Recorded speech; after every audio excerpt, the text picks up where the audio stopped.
कि आवे के परी मैया हर आवे के परी मैया कि आवे के परी तुहरा आवे के परी।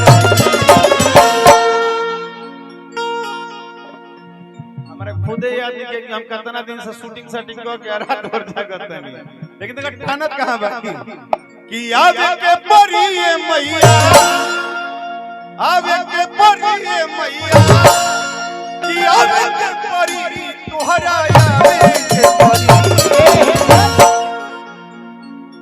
जब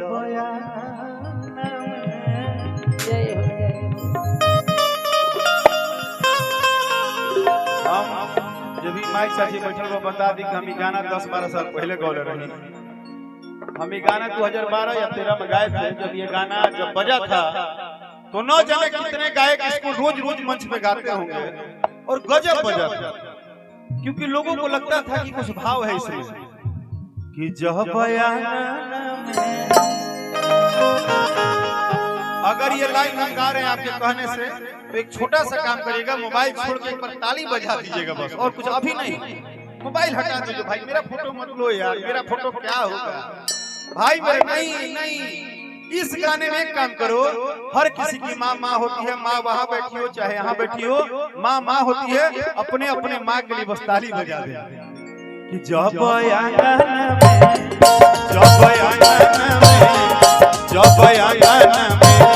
दिया बड़ी भवानी तुहरा आवे के परी। दिया बड़ी भवानी तुहरा आवे के परी। आवे के परी मैया आवे के परी तुहरा आवे के परी। आवे के परी मैया आवे के परी तुहरा आवे के परी।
बाघवा रखवा के खींचे।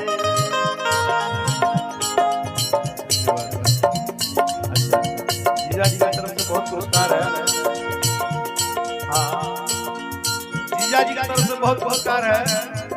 उम्मीद है कि जीजा जी जितने लड़के कुमार हैं उनका शादी भी करवाएंगे।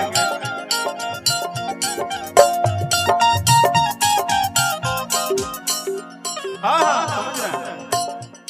नवरात्र वो भी हम ही गए थे, सोरा सिंगार करे खोजे ले मालिया। नवरात्र आई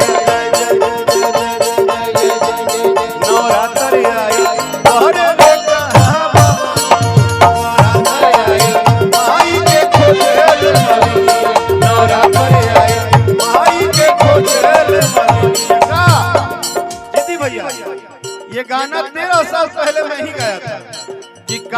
बाड़ी शीतला मैया कहवा मुंडेश्वरी माई कहवा विंध्याचल बाड़ी कहवा तो बोलो जाई रोज रोज ये बात कहे ले नवरात्र आई नवरात्र आई माई के खोज नवरात्र आई माई के खोजे बनिया नवरात्र आई माई के खोजे बनिया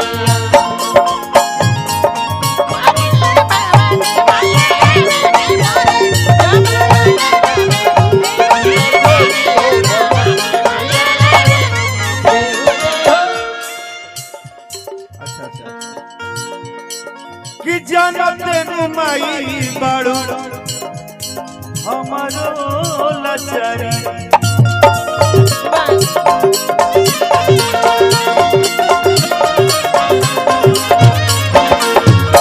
कि जानते नुमाई बाड़ू हमारो लाचारी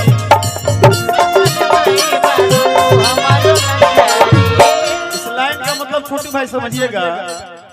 आप लोग यहाँ बैठी हैं, मेरी माँ आरा घर पे सोई है, साल साल हो जाता है, कहती है कि आओगे नहीं, हम ज्योतिया के दिन जाते हैं, ज्योतिया पहन के फिर निकल जाते हैं, सालों भर मेहनत करते हैं, हर दिन उसको वीडियो कॉल पर देख कर खुश हो जाते हैं कि माइक पे ठीक बड़े नहीं। इतना लगाव है उस माँ शब्द से, वो भी हमको पैदा की थी, ये सोची थी कि हमारे पास ये दूर जाएगा। जानत नुमाई बड़ू हमारो लाचारी हो अब हम रोवे जाई तेरा दुआरे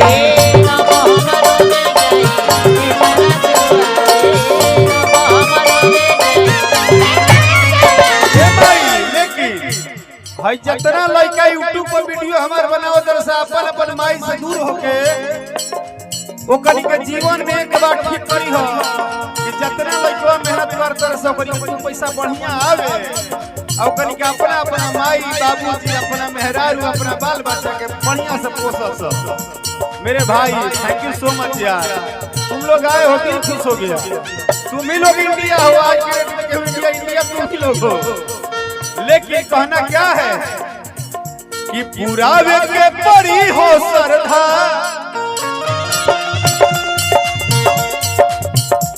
हरियाणा परी तुहरा याद के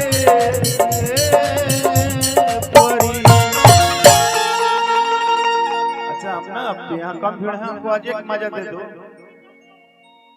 हम चाहते हैं कि हमको मजा आए, हम बहुत दिन हो गया। हाँ बस एक बार, हमको ये लोग नहीं समझ में आएगा, हमको समझ में आएगा।